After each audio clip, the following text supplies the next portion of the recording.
Okay. Hello, guys. Thank you guys so much for being willing to come on Wednesday. I know Tuesday's our normal meeting day, but with yesterday being the last day of the month and being Halloween, and I just got back in town, my mom had her retirement celebration weekend, which was amazing. She retired after 30 years. She opened the doors of the Florida Lottery and was one of the original employees. And it was just super awesome to spend the weekend with her and like her people and realize how loved she is and how much she influences people. And it was cool, like my mom worked my whole life and I never really thought about, much beyond that. But now I see like she had her life's work, and that was a cool thing to be a part of, but I didn't have time to prepare anything. And so I was excited. Oh, speaking, my mom's calling me. It's her first official day of retirement, so she's calling me. She probably slept in.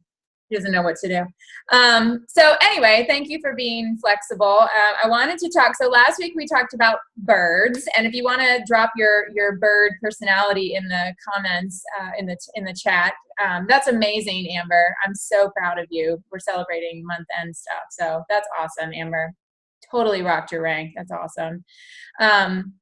But throw your bird personality in the chat, because I wanted to do that last week because for a lot of reasons. I think that personality tests and kind of understanding who you are and what makes you tick is really important, and also helps you work with others, because when you understand, as a leader, as your team grows, it's going to become more diverse. It's going to become more, you're going to work with people that you wouldn't have necessarily chosen even to work with, but they come to you, they're excited, they want to be part of Trades of Hope, but they might function in a totally different way. And that's okay. It takes all kinds to fly the flock. So we've got a dove, an owl, a robin, a dove ostrich, a peacock, a dove, and another owl. It's interesting that we have so many owls. I am definitely an eagle peacock. And I own that. I'm not into details. So, there's people that love details. Like, it's great that we've got some owls, because owls love details. Chelsea Antos, of course, one of our co-founders, is definitely an owl. She loves details and specifics. And thank goodness somebody's got to know what's going on. But I don't function that way. And I think that it's important to know how you function, because you can, getting organized and having your business run can be something that causes you a lot of frustration. Or when you just sort of like own who you are and figure out the things that you like and the things that you don't like, and eat your frog first, and get yourself kind of in a groove, you can really enjoy all the elements of your business, even the things that you don't love or aren't like a perfect fit for your personality. Because we talked about this last week in direct sales. You kind of have to do everything. You have to be sort of a jack of all trades. You're selling your product. You're the salesperson. You're speaking. You're the storyteller. You're presenting. But you're also the designer. You're setting up a display. You have to enter the orders. You have to do the data entry. You have to do the bookkeeping. You have to do the receptionist work. You have to be the secretary who sends out the follow up and the thank yous. And you have to even be the social chair of your business. Sometimes organize team meetings. How are you gonna socialize with your team, with in parties? There's just so many different elements to this business, which makes it fun. It makes it challenging, because the things that you're weak in, you have to grow. And I've certainly grown tremendously just in my ability to have small talk. Like, I'm still not I'm very introverted and I don't love small talk, but it's been like the greatest gift to have this business, especially not being in my work environment anymore and have to like push myself to make friends. And it's bled over into the rest of my life, which is wonderful. I don't like that expression. Didn't bleed, nothing bled, but it's filtered across all circles of my life, which is awesome. So, so just for fun, throw into the, bookkeeping. I don't know my bird. Amber, you have to take the quiz. So what areas of your business, what are like your favorite things to do for your business? Put that in the chat, and let's just kind of see what people love doing. I kind of love entering orders. I don't know, maybe just because it's super tangible and immediate. And I like watching my PRV go up and up and up, but that's just me. What do you love doing? What's your favorite thing to do? Anybody love phone calls, hostess coaching? Throw it in the chat. Building relationships on my team, entering orders, getting to know people and their stories. I love that. Talking to my team, parties, booking, entering parties on my calendar. Yeah, booking parties is something I love too, Jennifer. Yep, parties, awesome. Connecting with my branches. Yeah, some people really love coaching. I don't love coaching. And so it's interesting. I prefer like the party side, the personal business side, and I've had to learn to be better at like the coaching and the one-on-ones. So that's interesting. Selling, educating, hitting goals, wearing the jewelry, and selfies. I love that, Amber. I double that, or I second that. Being an inspiration. Awesome. So there's a wide variety of things that you love, which is great. What are the things you don't love about your business? What are the tasks that you're like, this is not something I want to do today? Calling, hostess coaching, booking calls. Returns. Yes, nobody loves returns. Hey, Veronica. Yeah, I would have to say returns are probably my least favorite thing to do. But I do it really fast now. So again, like even the things you don't love, you kind of figure out how to muddle through and get them done. You don't like entering orders. Hey, surprise, Jennifer, tomorrow there is a new, and I don't know if it'll impact the back office, but there is a new website platform that's being launched. Actually, today. Is it up today? Oh, you can look now. Well, don't look now because you're on the call. But there's a new shopping experience for your customers that's being launched today, or is launched now. So that's cool. I know, right? Big news. Okay, so there's a lot of tasks that we do, some that you love, some that you don't, and that's okay. I think that, again, you have to just give yourself the grace of like, I'm not going to love everything. I'm not going to be good at everything. There are going to be things that I'm going to flat out stink at, but those are not things that I need to necessarily ignore or say, oh, I'm bad at that, so I can't do that part of the business. No, you need to recognize like, hey, I'm not great at this, but I can improve, I can get better, and I'm going to embrace the challenge because that's what leaders do. That's what we do in this business. It's a personal growth business. So I'm going to embrace that challenge of not being great at something and get better at it. Because, it's like if you're terrible at something, well, you can't get worse at it. So you may as well just try to get a little bit better, and everything that you do will be an improvement and will make you feel successful. So you got to get organized, right? Like I hear that all the time. Like I need help with organization, and Holly's been challenging us as a group of leaders to get our organizational systems in line. And she asks, can you hand over entire aspects of your business like to a personal assistant? And I'm like, no. So I'm not saying that I've got this all figured out and I've got the perfect system that I could just one day hand over my whole business or elements of my business to a personal assistant. But that is in my mind. Like, okay, if that's the long-term goal, that there should be elements of my business that I could hand over to an assistant at some point, or not even that I would, but just that it's organized in such a way that anybody could do it, and that it's that simple and clear. So that's kind of like the big goal, but it's certainly not like where I am today. But I do think that there are some things that I've done from the very beginning, and I've done them pretty well, and they have worked for me. So I'm going to give you kind of my organizational systems rundown, and maybe it'll spark an idea for you or something that you're like, ooh, that would work. I might try that. Also with the caveat that I have tried a lot of different things, but there are definitely things that have sort of stuck.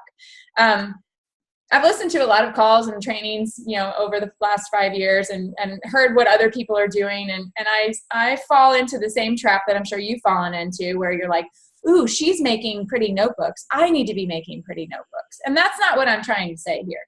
So if I'm doing something I'm not trying to make you feel guilty because you're not doing it.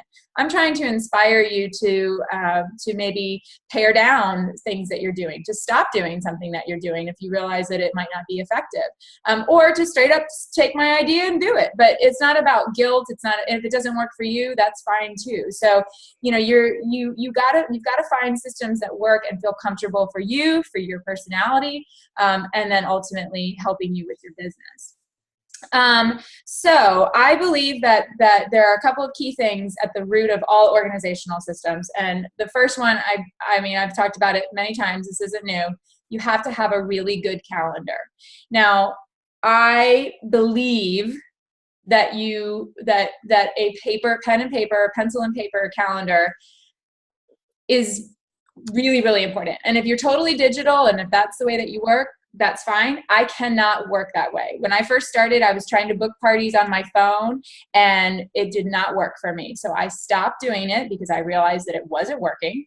And I eventually found this calendar, and I've now been through 3 or 4 of them. I've already got my 2018 version. This is the Day Designer. You can get it at Target. You can order it online, and it works really, really well for me. I like it because it's a full-size piece of paper. So that, like, piece of paper size. So if I did want to put a piece of paper inside of it, it actually goes into my my bag really well. It doesn't crunch up the piece of paper. I don't have to fold the paper. I like that it has a really good month view, and I like that it has a really good weekly view. And it has lots of to-do lists, but not to-do lists that are so long that they seem impossible to do. It just has 3 things for each day, and I use it. And that's the key to a good calendar. You've got to be able to use it. And Day Designer, this calendar doesn't have so many bells and whistles that I actually get distracted by my own calendar. I use almost every element of this calendar. There's a gratitude square. I should use the gratitude square more. But there's even like inspirational quotes sometimes. I don't always read them, but there's a really great to-do for the week, and then there's daily 3-step to-dos. This calendar is awesome, and you have to have a good calendar, and I believe you have to have a calendar that is your whole life. And so because you're always trying to balance, right? And that's one of the most important things in getting organized and running your business, is that there is a balance between your kids, your family, your date night, your Bible study, church, whatever other things that you have going on, which everybody has a lot of other things going on. And then your business has to fit into that. And so having that view of your month, with all of your life on it, I just think is really, really important. With your calendar, you just remember that you're in control of it. If you decide, and I decided a while ago that Thursday nights were going to be my party night, that's predominantly when I book parties. And that frees up so much of your mind, because when you sit down with a hostess or you sit down with somebody to book a party, and you have a wide open, pick a date, any date, that doesn't work. It doesn't work for you, and you have to make your business work for you. So pick a party night. If you want to do Thursday nights, or you want to do Saturday mornings, or you want to do Sunday afternoon, and I'm flexible, but I start with Thursday night. So I love when my calendar has all my Thursday nights with parties on them. And then if something comes up and I know I've got like a Christmas girls' night or whatever, or something going on, I'll bump it to a Wednesday. But I really try to keep it for me through the week, and on either a Wednesday or Thursday night. But you got to make that decision and be comfortable with that. Like, it's your business. You can make that decision and set the parameters of when you want to do parties. And then the fact that it's all in one place, and I stick this in my party bag every time I go to a party. I've got this, and now I'm bringing along my 2018 one because I'm trying to book January. It goes everywhere with me, and I've always got it with me, and I can look at my calendar and know what's going on at any given time. I sit down with it on Sunday night for about 10 minutes, plan out mentally my week, and I try to sit down for a few minutes each night and just kind of look at what's tomorrow bringing. Just remind myself of what's going on. Little tiny things like that will make the difference in how you feel about your business. I've working your business every single day and paying attention to like what the week looks like and what next week, what tomorrow looks like, and then kind of what the month looks like, will keep your business from ever feeling overwhelming or burdensome. And if you teach your team to do that, then it just works so much better. You know, you can't not touch your business for 5 days and then all of a sudden like try to jump back in. And it doesn't take long before all of a sudden you feel like, oh my gosh, I have so much to do and I don't even know where to start. So the preventative action to that is do a little bit every day. For the sake of transparency, let me tell you about my week. So I just said I don't really like to do parties on the weekend. I don't do much with my business anymore on the weekends. I have some parties in November and the weekends, but because of my kids' schedule now, I mean, when I started, my kids weren't playing sports. They were babies. Now they play sports. Our weekends are full of baseball and, you know, we try to do date night on Saturdays, not like once a month. But the weekends have become the not ideal time for my parties, just because of my family. So I don't do much Trades of Hope on the weekends. I do touch my business, check out the spreadsheet, enter orders, you know, things like that. I try to do a little bit on Saturday and a little bit on Sunday. Obviously Sunday I'm getting ready for the week that's coming. But then Monday is like my big catch-up day. I love Mondays. I get very excited to kind of get my ducks in a row and do whatever hostess coaching and what parties are coming up that week and get ready for this call, which is usually on Tuesdays. You know, Monday's a great catch-up day. Tuesdays is my call day. I spend, 3 hours on Zoom calls all Tuesday morning, but I purposely scheduled it all that way. So pack it all in. So maybe on Tuesdays you've got this call, and then maybe after this call you spend, you do another Zoom with, some people from your team. You make Tuesday, since you're already on the Zoom for 30 minutes, hop in your own Zoom room and have a little coaching call, catch up with your, with some ladies in your downline. I like to pack it all together. And I like Zoom because 15-minute phone calls, like back to back to back to back, were incredibly draining for me. So I don't do that anymore. Now I like to do Zooms with big groups, and I try to do it all on Tuesdays. So then that leaves Wednesdays and Thursdays, actually, and Fridays pretty open. So if I want to go to coffee with somebody on a Wednesday or a Thursday, I can. I volunteer at my son's school every other Thursday. So that's kind of an off day, so that I don't do, I usually have a party, so I can party prep and then do my party on Thursday night.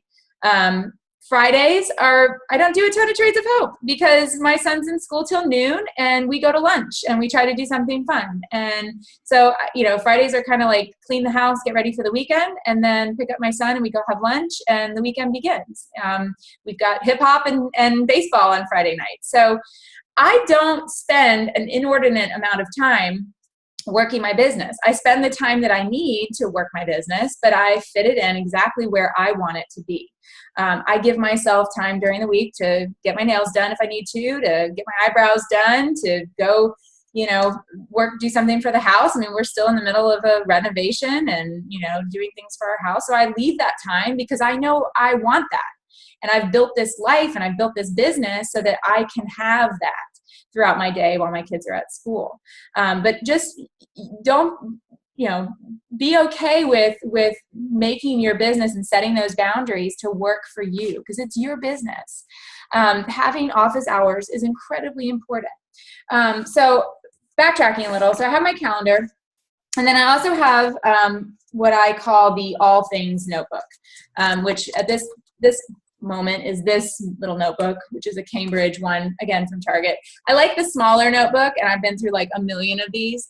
And I used to try to have different notebooks for different things, but I literally just have one notebook for everything. Every time I'm on a call, every time I'm, I even do like my hostess orders. I write down the hostess orders and do them in here, and then fold the page down when I close a party. I mean, this is like everything that's going on right now is all in this notebook. And that works really well for me. So I have it all in one place, and I don't have like a manager notebook and a team notebook and a whatever notebook. I've just got an all the things notebook. That works well for me.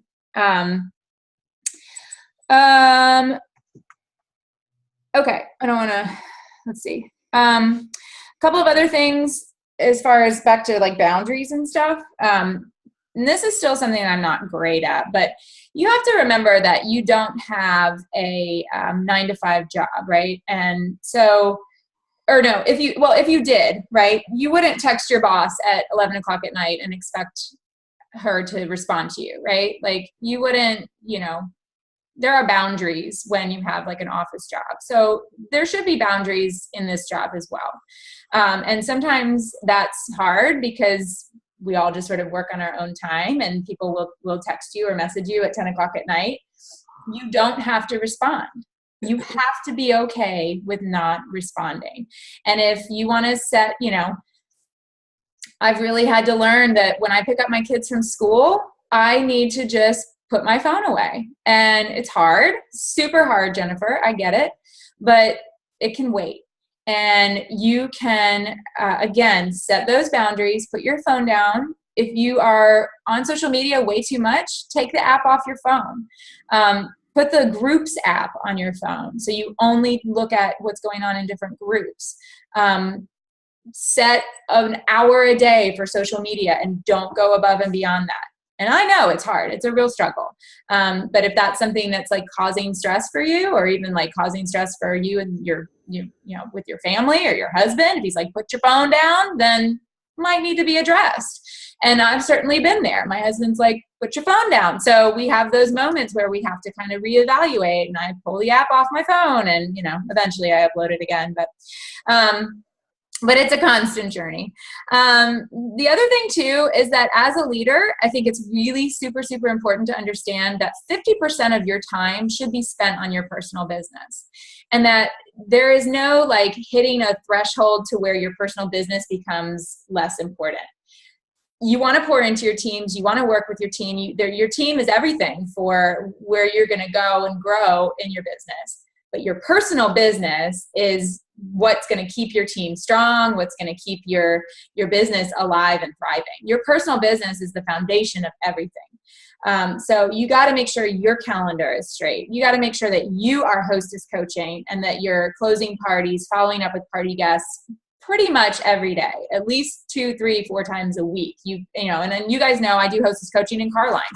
I bring my little paper that's got all my parties on it, and I sit down with my calendar I'm in the car, and I do my hostess coaching in Carline. So it ends up being like 20, 30 minutes a day that I touch my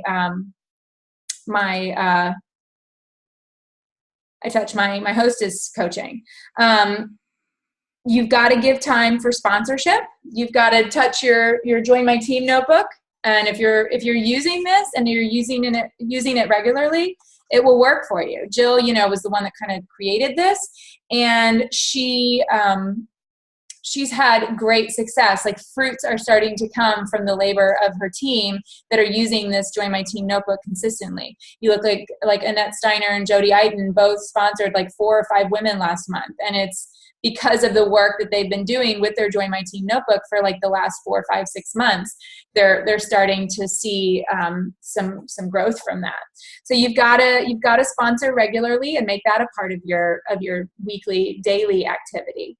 And that's all part of your personal business. And I cannot stress to you enough that if you let that fall, if you let your personal business fade, and others will attest to this, that it's going to impact everything else. It doesn't matter how great your team is. If your personal business is not in a good place, that needs to be your first priority.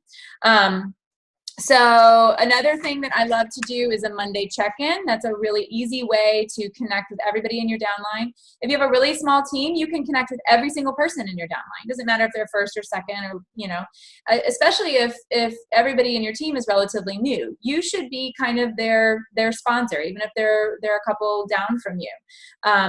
Connect with them. And I just send a quick message. I keep it really simple. Hey, I'm here for you. What are you excited about this week? Can't wait to change the world.